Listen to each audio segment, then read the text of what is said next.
is it really the agency's interests which outweigh the markets? Or should it really be the market's interests which outweigh the agency's? Here, I don't think there's any question.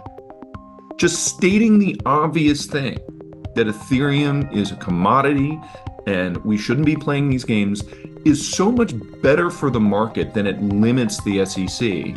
There should be no controversy about this whatsoever. But we see putting the agency's interests ahead of the market time and time again. And it comes down to this philosophical view about the purpose of an agency.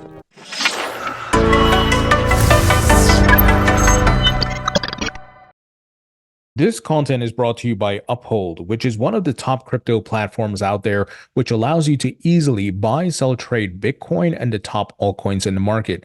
Uphold lists 260 plus cryptocurrencies. They also allow you to trade precious metals such as gold, silver, palladium, and platinum. I've been a user of Uphold since 2018, so I can vouch for this platform. They have full transparency reports, and they don't commingle or lend out your funds. They also have a great product called Vault, which is an assisted self-custody product. Vault allows you to maintain custody of your funds, and the keys are split. So Uphold holds one and you hold two. And if there's any issues, if you lose one of your keys, Uphold will help restore these keys and you can maintain access to your funds. It's 24/7 instant trading. It's trustless. So this is a great feature that can give you peace of mind where you don't have to worry about if you lose your private keys and much more. So if you'd like to learn more about Uphold, please visit the link in the description. Welcome to the Thinking Crypto podcast. I'm your host, Tony Edward, and with me today is Bill Hughes, who's the Senior Counsel and Director of Global Regulatory Matters at Consensys. Bill, great to have you back on. It's great to be back on. Thanks very much. Bill, we got the big news that the SEC dropped their investigation against Ethereum 2.0 via Consensys. I would love to get your thoughts on this. Obviously, you're seeing how the sausage is being made with regards to how all this is going on and what's happening. Tell us from your perspective, what's happening here, and is this finally over? So you're referring to a week or so ago when we announced to the world that we had received a letter from the SEC. That letter let us know that an investigation that had been ongoing since April of 2023 into essentially Ethereum since the merge, that they had concluded that investigation. We told the news about an investigation along those lines first started to break around the time you and I last spoke on this podcast. There were reports that the Ethereum Foundation was receiving subpoenas, that other developers were receiving subpoenas. Shortly after that, Consensys filed a lawsuit in Texas seeking a number of different forms of declaratory relief from the federal judge in Texas. One of those was concerning this Ethereum 2.0 investigation.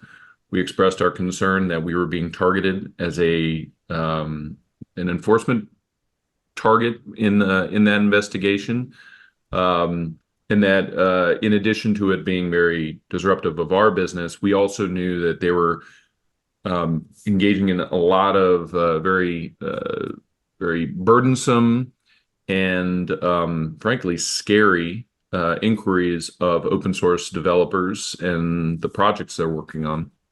That concerned us greatly. We thought it was well beyond the SEC's purview. So that became part of our lawsuit in Texas. In the weeks following that, you saw crypto become a much hotter button political issue than it had been before. That is due in large part to Republican presidential candidate Donald Trump starting to make crypto part of his platform, being full-throatedly pro-crypto, and contrasting that to the Biden administration's approach to date, which has been crypto skeptic, if I'm going to be polite, but outrightly hostile and antagonistic and anti-crypto, certainly within some aspects of how the administration has been approaching these issues from a policy matter, and certainly from a rhetorical perspective, using it to as a good political talking point. That change in political dynamics with Trump really coming out pro crypto and wanting it to be a wedge issue got a lot of people on the Democratic side of the aisle very nervous about it being a net plus for Trump and a net negative for Biden. Um, the result of that appears to be an Ethereum ETF product that was destined to being rejected, turned on a dime, 180, the week the deadline was coming up. And the issuers were told, actually, we're not shutting things down. We're not unwinding things. We're going to send back comments and we're going to get these rule changes that allow these products across the finish line. By doing that, the way these are structured implicitly acknowledges that Ethereum is a commodity. The token is a commodity. So our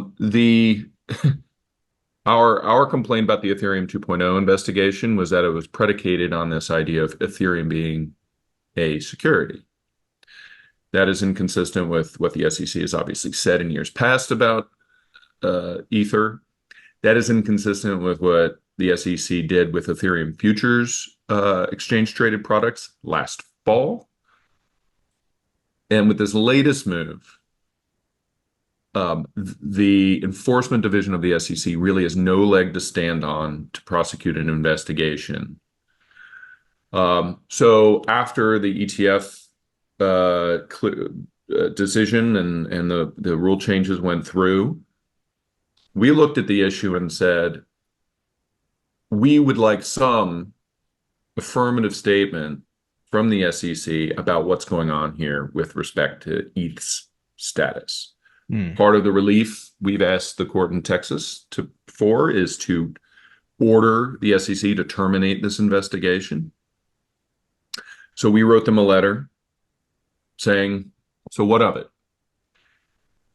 We got the letter back, and the very same day we informed the community through X and our blog as to what was happening. We like transparency. Ironic that the market sometimes has to provide more transparency than the transparency regulator. Yeah. But we informed everyone that we had received this letter, and based on our assessment, what it meant that they were not only concluding Ethereum 2.0 as against us, but based on their internal protocols, they're really terminating it as to everyone. So open source developers, the Ethereum Foundation, any other projects being targeted, being harassed under this investigation would now get peace. So that's what's happening. And now there's a question as to what it means for our case going forward, and I'll be happy to talk about that. But it is on its own huge news that's profoundly positive. A lot of things went into getting this victory, but we are particularly proud of the role we played, because having the guts to bring a lawsuit and to really call the question, to tell the world that there's this investigation out there and that it's a problem, I think that's a major contributing factor, and it feels very good to do something great for the community like this. Yeah, absolutely. And certainly a big win there. So to your point about what this means for the lawsuit moving forward, it's so weird. It's like pulling teeth, because Gensler was before the Senate banking folks, I think, regarding budgets, and so was CFTC Chair Rosalind Benham. And Senator Haggerty asked the direct question to both of them: is Ethereum is a commodity? Rosalind Benham, yes, it's a commodity. Gary Gensler, he skirts around, dances around the question, doesn't even answer, right? Yep. Why do you think they can't answer this? Like, it's so strange. It is. I was actually thinking a lot about this in advance of this talk, because I think it goes I don't want to get too academic here, but there is this fundamental perspective of any regulator. They have a job to do, and that job requires them to allow the agency to have optionality in how they proceed forward. They don't want to handcuff themselves, and they don't want to close any doors that they may want to use later Mm. because they view their mission as important and they don't want to do anything to hamstring themselves. Mm. So Now, they can't acknowledge, he doesn't want to acknowledge what is plainly true because he doesn't want that to limit him in the future. When I was at the Department of Justice, I saw similar things happening where you knew something to be true, but saying it, acknowledging it publicly might limit your optionality in the future. And from a law enforcement perspective, when you're dealing with bad guys and actual serious crimes, you'd rather not to have the FBI or prosecutors' hands tied when you're trying to take down and incarcerate a criminal. You're trying to get a conviction. It gets a little more complicated when you're talking about a market regulator. mm, And this is where I think I have sort of a fundamental objection to the way that this SEC under this leadership has been proceeding. I get that somebody, especially leadership, wants to maintain optionality and flexibility for their agency. But at some point, you're putting the agency ahead of the market. mm, So is it really the agency's interests which outweigh the markets? Or should it really be the market's interests which outweigh the agency's? Here, I don't think there's any question. Just stating the obvious thing that Ethereum is a commodity and we shouldn't be playing these games is so much better for the market than it limits the SEC. There should be no controversy about this whatsoever. mm, But we see putting the agency's interests ahead of the market time and time again. And it comes down to this philosophical view about the purpose of an agency. And an agency should be held above the interests of the market. And I don't think, certainly there are a lot of agency leadership in the history of administrative agencies. There are agency heads who don't believe that the agency's interests should outweigh the markets.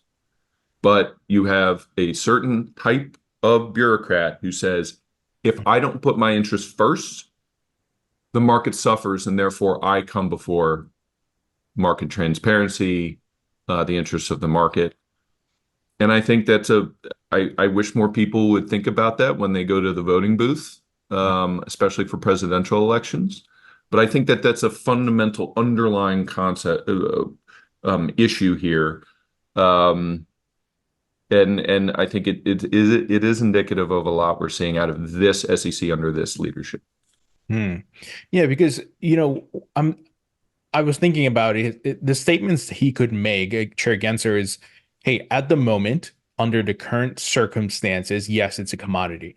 However, circumstances change, and this applies to any token, by the way. That could change over time. But you could make a simple statement like that and add the caveat, right? That based on Mhm. the current facts and circumstances of today, June, whatever, it is a commodity. It's like so ridiculous that they can just say things like that. I agree. I agree. They don't want to have anything that they say publicly put back in their face in a future, even when what they say is explainable and in the proper context. And so the cost is borne by the market. And it appears that certain leadership is completely fine with that. And this leadership has made it just so patently obvious that they don't care whether the market in crypto is prejudiced due to the lack of transparency about what they think the rules are and how they apply and what the market should do about it. Mm. Now, with your current lawsuit out of Texas, are you essentially trying to get that answer from the SEC to come out and say definitively Ethereum is not a commodity? Ethereum is a commodity. I'm sorry. Yeah, yeah, yeah. Yeah, sorry. We want them to take a position. Um, they said about as much as they wanted to say with respect to concluding an investigation with these letters. Note that they reserve all rights to reopen investigations or investigate other things that may be related. They don't limit themselves in any regard other than just acknowledging that they're concluding this particular investigation. As a practical matter, we think investigations into Ethereum are done. Hmm. There's some open question as to what they still think about staking, but again, I think as a practical matter, they've really shut the door on investigations into protocol staking as to what rules the protocol puts forward with respect to staking and proof of stake as a mechanism. But setting that aside, there's still lots of questions that are pending and that the market and Consensys as a company deserves clarity on. And so we're going to be proceeding with those. The SEC has an opportunity to be heard on our complaint. And, we just filed some papers today about how the case is going to proceed from here. And the SEC is going to have to come and tell the judge how it plans to handle all of these accusations, which we are leveling in our complaint. And we're looking forward to them doing that. Now, you mentioned staking. What about MetaMask? I believe that was involved as well. Yes. So part of our complaint has to do with the Ethereum 2.0 investigation. And the other half or two-thirds, however you'd like to think about it, involves MetaMask swaps and MetaMask staking. Hmm. The assertion from the SEC, based on their investigations of those offerings, is that those are unregistered brokers. So Hmm. they're engaging in securities brokerage, and they are not properly registered.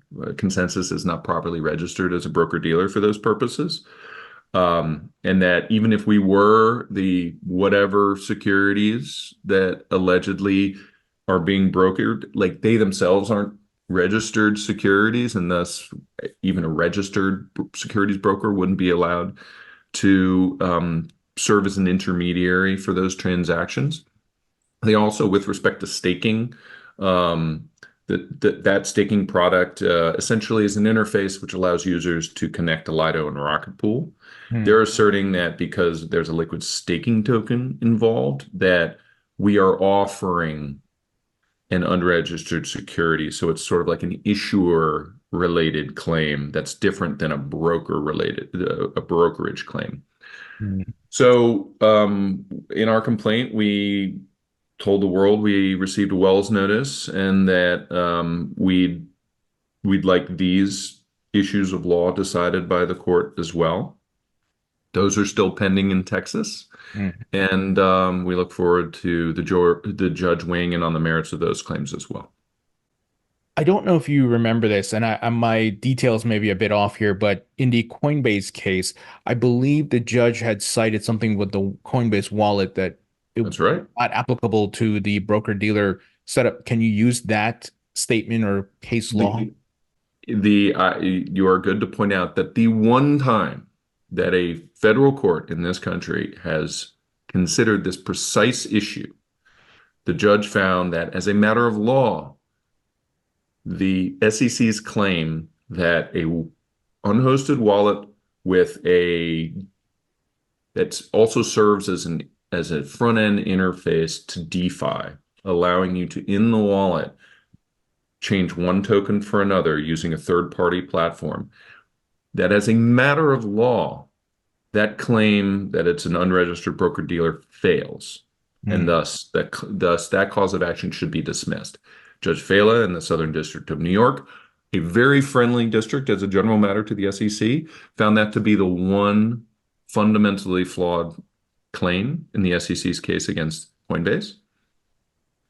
I'm sure that the SEC, and I believe we may have spoken about this in our previous conversation, the SEC has canvassed that decision and figured out all the ways to bolster its allegations in this regard to try to get past this initial review by the court to say, is there a claim here? Hmm. And they are appears ready to say not only with respect to Consensys, but also with respect to Uniswap, that this feature is illegal securities brokerage, and they're going to take another bite at the apple. But you pointed out correctly, and we believe the court in the Southern District of New York was correct that to the extent that this issue has been considered, it has been decidedly found that the securities laws are not implicated in this regard, and we think that decision will certainly um, be at the center of the discussion to a large degree in our case. Hmm. Now, since we're talking about exchanges, there was a recent oral arguments with the SEC versus Kraken. I saw you had some tweets, some thoughts to share there. I'd love to get your perspective. We don't have to get in all the details, but your top level perspective. Yeah, I always have tweets, don't I? So my I found it I've never sort of seen Judge Orrick in the Northern District of California. It's the federal court in San Francisco. Never seen him operate. Hmm. Judges can differ as to sort of their how they like to operate with respect to motions and whether they like to sort of hint at or even tell the parties sort of where they are in a case, what they're thinking. Judge Orrick appears to be a jurist who is very transparent with where he is on a case, and he was that way from the jump in this oral argument. And that was one of my observations. I go, well, that was fast. He told you exactly what he was thinking. And there was some in never read the replies, but I read the replies, and there was some criticism suggesting that he was like prejudging the case and that Hmm. he wasn't letting the parties, especially Kraken, make its argument before basically saying, I kind of think the SEC, I'm kind of siding with the SEC here, at least as to like whether they're allowed to move forward with their case.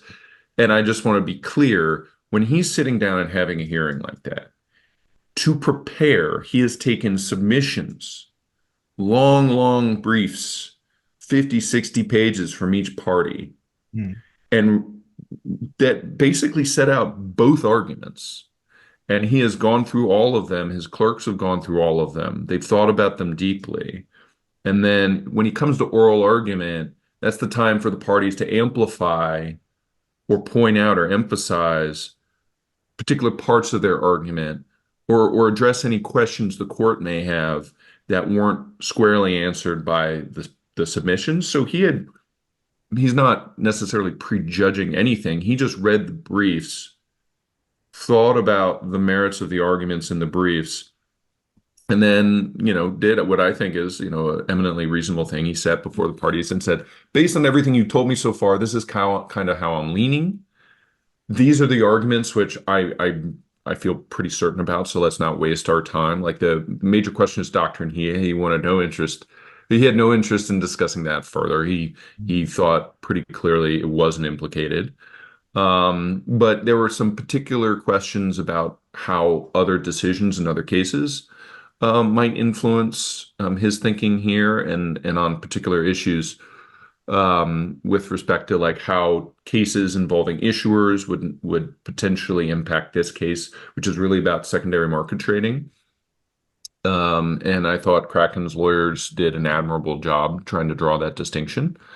Um, but I didn't get the sense he was prejudging the case. I thought it was he was actually doing Kraken a favor by saying, "This is where I am. These are the remaining questions that I have.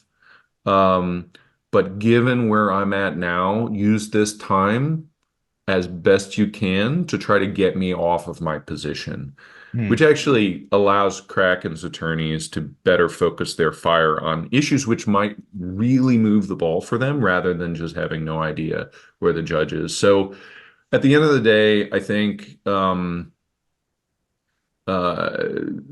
Kraken has an uphill climb to, at this point in the case, get the judge to agree that these claims against it should be thrown out. But they used their time as best they could. And it does seem like they have like pretty, I think, important arguments on some of those issues, which the judge identified as being those where he could be still persuaded. Bill, it seems like there's a bit of copying and pasting here, cut and copy for these lawsuits against the exchanges. You got Kraken, Coinbase, Uniswap, Hmm. Robinhood. Boy, I can imagine crypto.com is going to get something soon. It just seems that this is the SEO's MO now. And, could they all come together and sue the SEC? I think with respect to these particular allegations, it's overwhelmingly likely that they are going to continue in the defensive posture in their various cases. It's not um, it's not surprising that the SEC's sort of legal theory and the factual allegations that they're bringing forward in these different cases are identical or very similar at the very least. To the extent that they were taking very different views in each case, that would actually probably hurt them because the defense in each case could look at the other cases and saying the SEC is being utterly incoherent in their legal theories here. Like it requires you to be consistent from one case to another to some degree, or at least be able to explain the differences to a court in a way that doesn't make it appear like you're just making up a legal theory out of whole cloth that isn't substantiated by the law. But I do think the weakest part of the SEC's argument in all these cases is that their version of the Howey test Hmm. is utterly unbridled. There is no um, cognizable limit to how they could apply it um, to anything in crypto. And so there have been discussions online as to like what is the Howey test, and there's this thing called the duck test, which is just a made up test that regulators sort of rely on as authority for their proposition that they should basically get to call it as they see it and do what they want in the best interests of the market and of the public. The duck test essentially is if it looks like a duck and quacks like a duck and walks like a duck and swims like a duck, it's a duck. Let's not worry about legal requirements or really finer points. We don't need to. The formality of the thing shouldn't get in the way of us getting to the right answer. Well, that's all well and good, and I understand the logic about that, but it also opens the door for you just deciding to do what you want and then saying, well, it sort of looked and sounded and quacked like this, therefore I get to regulate it and decide whether it exists or not, right? And this is the problem that with the SEC's articulation of the Howey test. Like they come up with an ecosystem theory. They come up with this, that, or the other as some very loosely defined um, barrier to what they get to regulate. Like everything that's considered this ecosystem is something that is now within our regulatory purview. And a judge or two has said, sure, that sounds okay. But there's really no cognizable limitation as to their enforcement authority, if that's true. And certainly the market has no idea what that means. At some point, a judge is going to be like, that's ridiculous. And Hmm. I think as we climb the judiciary's ladder and we go to courts of appeal, and certainly the Supreme Court, should it ever get there, Hmm. I think the scrutiny as to the consequences of an open, unbridled Howey test will be such that courts will become less and less comfortable with just letting the SEC make it up as they go along. And that should it ever get to the Supreme Court, I think the Supreme Court first would look back to Howey itself and its articulation of what the test is, and then look at Howey's progeny throughout the circuit courts, which have worn down and worn down and worn down essentially the test to where the test can, in some jurisdictions, mean whatever the SEC says it is, and say, you all certainly have eroded what we thought was a pretty clear standard. And that's how I expect fundamentally the outcome to be. Will it ever get to that? I actually think we're going to get legislation that hopefully, and before even legislation, we're probably going to get leadership that's more principled in self-limitation than this leadership. So we'll see how it plays out, but I think the what we are seeing play out in a lot of these courts, Mhm. especially the courts that the SEC views as its home turf, is that the SEC gets to call its shots, and the courts sort of defer to them in that regard.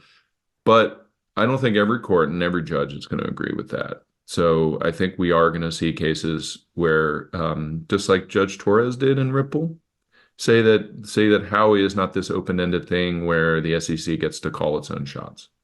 And I remember talking to former, just recently, a couple of weeks ago, former SEC regional director Mark Fagel. He's often on Twitter as well.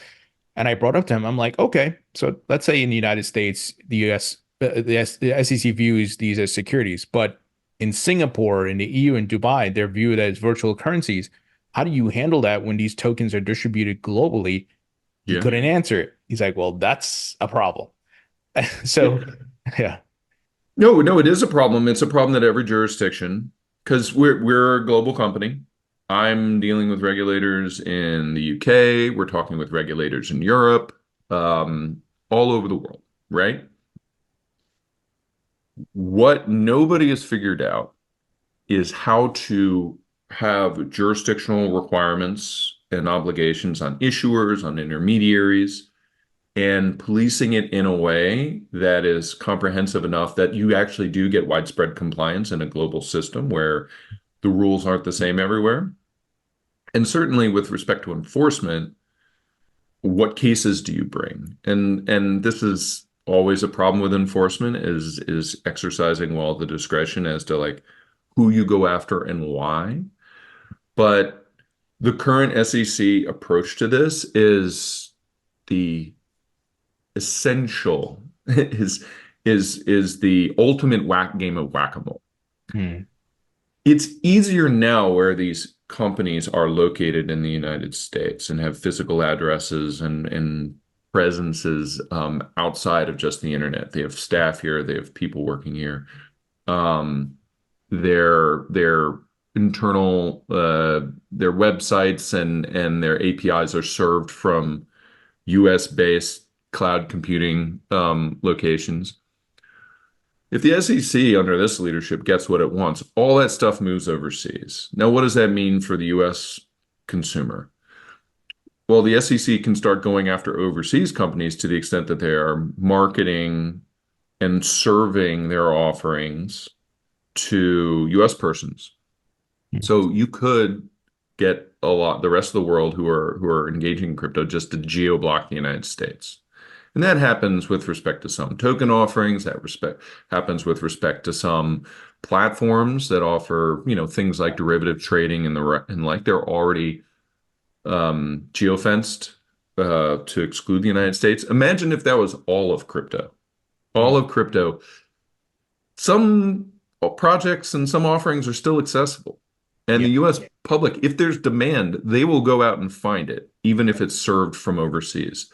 So the end result of all this is that the SEC now not have would not have U.S. concerns to police.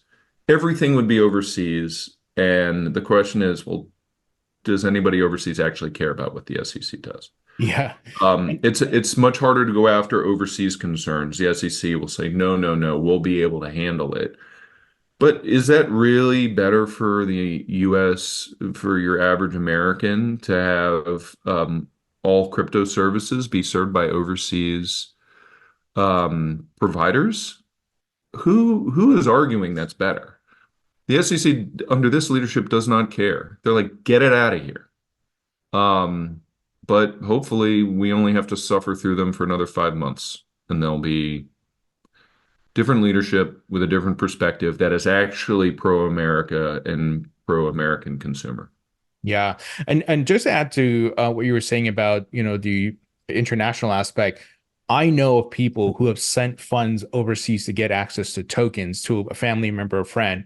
Those folks send the tokens back to their wallet, even for staking and other things. So people find a way. They're going to use what do you call it, proxies and all these things or VPNs.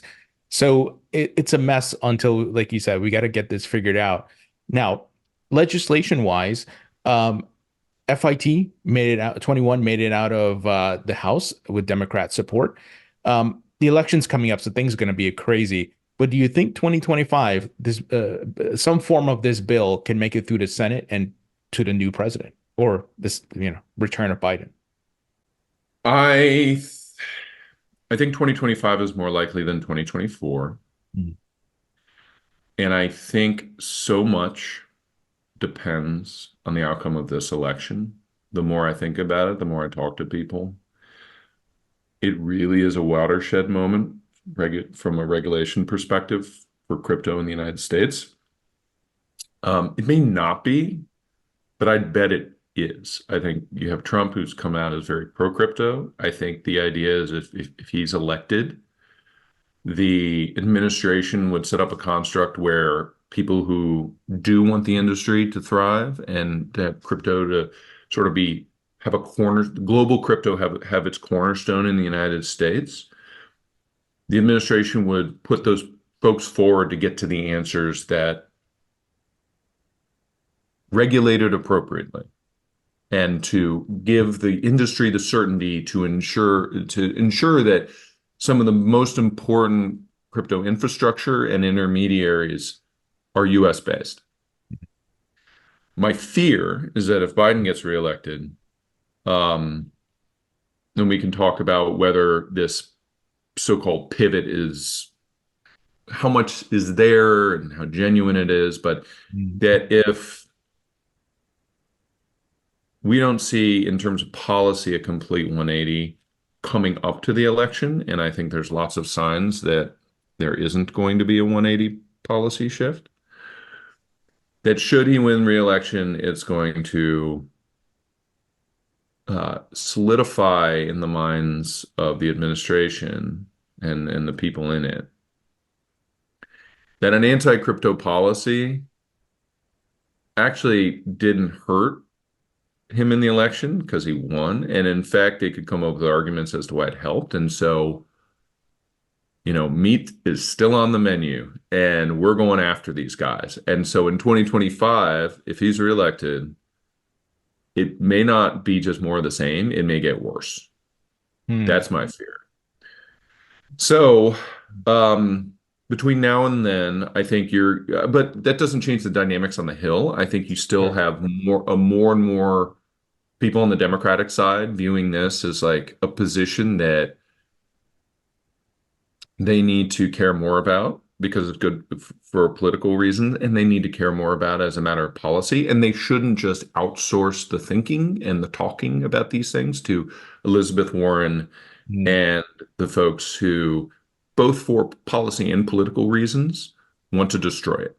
Mm. I think that trend will likely continue, and I think that's good. And to the extent that Senator Stabenow, who's the chairman of the Senate Agriculture Committee, really wants to push something along, I think that's good. I think the fact that Majority Leader Chuck Schumer is definitely now in the mix in terms of pulling together Senate policy on a market structure bill.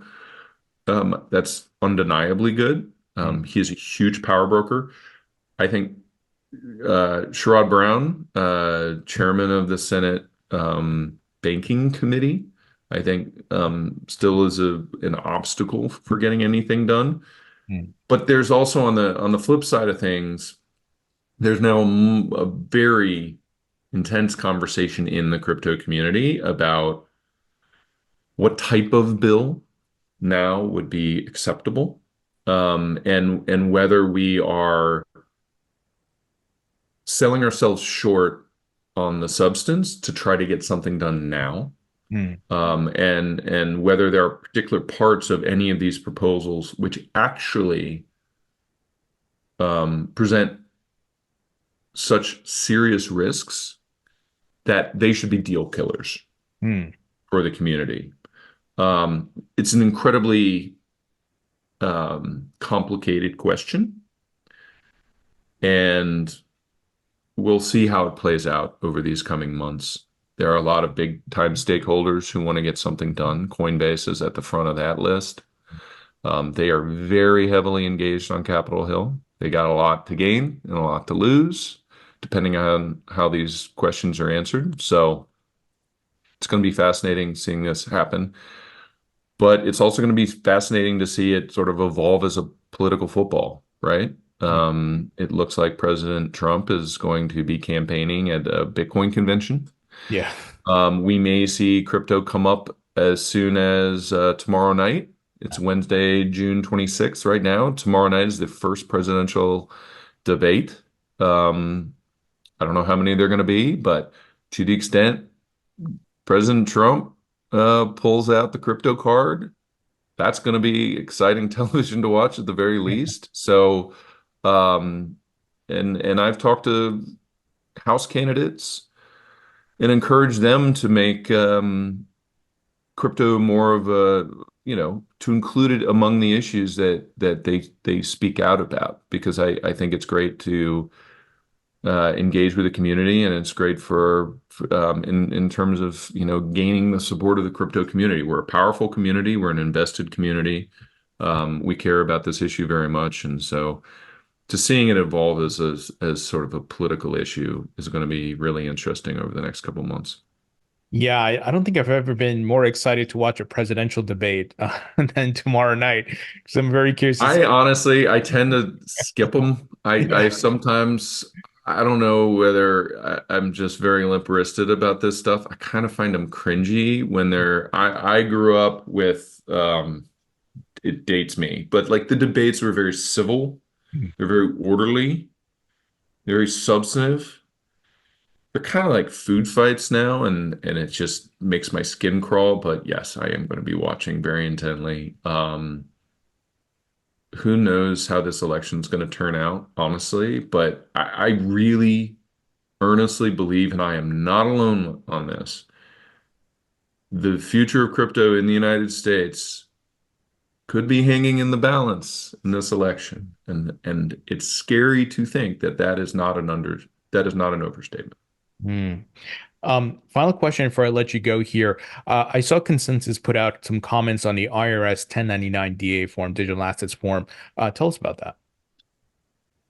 Broker-dealer reporting rule Hmm. was put out by the IRS last fall. Basically, it says crypto intermediaries who are facilitating selling of crypto assets need to report any gains to the IRS for purposes of them understanding how much the user, the person actually selling the asset, owes in taxes. This is something that's done with investable assets throughout TradFi. It's called a 1099. The question is, well, how do we bring this into crypto? There was a law requiring the Treasury sort of engage in this rulemaking process way back in the summer of 2021, 3 years ago. This form is what has recently been proposed as the mechanism through which this reporting goes in to Treasury. They said it reflects basically the rule as proposed last fall, not really any of the feedback that anybody has submitted, and Consensys put in a lot of time and effort and money to provide really comprehensive feedback back in November. I even went in and talked to the entire team at Treasury and IRS writing this rule back in November, and have since met with them once in their intervening months. This form is hugely problematic in a number of respects. And I think rather than getting into details, we should just all remember what this requirement means for US software developers who are in blockchain. The law clearly implicates intermediaries like a Coinbase or a Kraken or actual brokers who are placing trades on behalf of and custodying assets on behalf of others, right? It is much less clear, and I would argue that it is clear that it does not, the language of the statute, allow the Treasury to say, you software developer who create an interface that someone uses on their own to engage in their own transactions on chain using third-party protocols. That statute does not allow you to obligate those interface providers to report just like a Coinbase does, who has a centralized proprietary platform where that they're executing trades on behalf of their user. Treasury says, nope, these user interfaces have this obligation. And even the platforms like Uniswap, who just put code out there and people use it on their own. Uniswap itself is a broker too. To require these software developers to completely revamp, like MetaMask and like Uniswap, to completely revamp their offerings in the United States, to have this reporting mechanism built in, requires a top-down redesign of their offerings. Yeah. And as a result, not only we're just not capable of doing this reporting today, to get to the place where we could would take a lot of time and money. We, in many respects, have to shut down what we're doing in order to do it.